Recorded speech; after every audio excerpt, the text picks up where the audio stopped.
Assalamualaikum warahmatullahi wabarakatuh.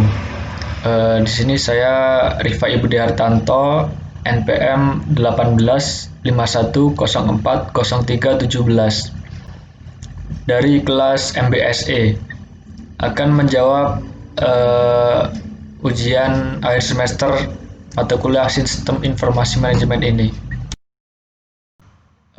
Pada soal yang pertama adalah jelaskan pengertian e-commerce dan sebutkan dua organisasi atau lembaga yang menerapkan model bisnis berbasis e-commerce. Baik, e-commerce sendiri adalah kegiatan bisnis yang dilakukan secara otomatis dan semi-otomatis dilakukan dengan menggunakan teknologi elektronik.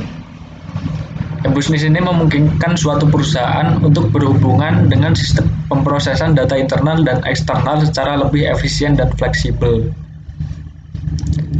Nah, e-bisnis ini banyak dipakai untuk berhubungan dengan supplier atau mitra bisnis perusahaan, serta memenuhi permintaan dan melayani kepuasan pelanggan secara lebih baik dan efisien. Contoh dari kegiatan e-commerce itu sendiri yaitu lembaga, misalnya adalah Shopee atau Shopee dan Tokopedia. Lanjut ke pertanyaan nomor 2 adalah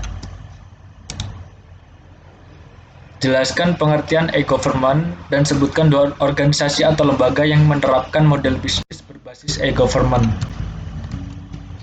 E-government itu sendiri adalah istilah yang menyatakan penggunaan teknologi informasi untuk melakukan transformasi hubungan dengan masyarakat, bisnis, sesama badan pemerintah, dan pegawai. Itu menurut Instruksi Presiden Nomor 3 Tahun 2003. E-governance ini juga bisa diartikan dengan suatu upaya untuk mengembangkan penyelenggaraan kepemerintahan yang berbasis elektronik atau suatu penataan sistem manajemen dan proses kerja di lingkungan pemerintah dengan mengoptimalkan pemanfaatan teknologi informasi dan komunikasi. Contohnya sendiri dari e-government ini adalah kantor pajak yang menerapkan pembayaran melalui media elektronik, dan juga misalnya web-web kota pemerintahan daerah yang menyediakan informasi-informasi. Dan selanjutnya pertanyaan ketiga mengenai bagaimana penerapan evaluasi sistem informasi manajemen di organisasi atau lembaga. Penerapan sistem informasi manajemen di organisasi atau lembaga dapat dilakukan dengan berbagai cara pada berbagai tingkatan sesuai dengan tujuan evaluasi tersebut. Tujuannya adalah evaluasi kemampuan teknis, evaluasi kinerja operasional, evaluasi aplikasi, dan menganalisis biaya dan manfaat. Selanjutnya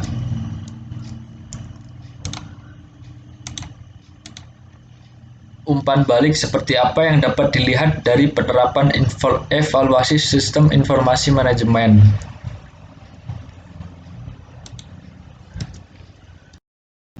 Umpan balik itu sendiri adalah diumpamakan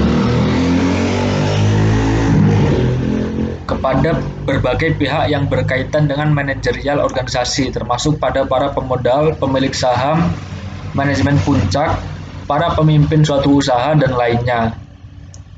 Nah, hal ini penting dilakukan untuk memanage organisasi yang bersangkutan tetap menghasilkan efektivitas, efisien, serta produktivitas yang tinggi, sehingga tujuan awal organisasi dapat terwujud secara maksimal.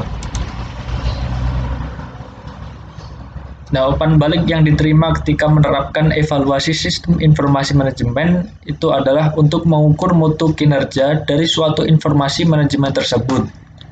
Gunanya untuk peningkatan kerja di masa yang akan datang. Mungkin cukup itu saja dari saya, Rifai Budartanto.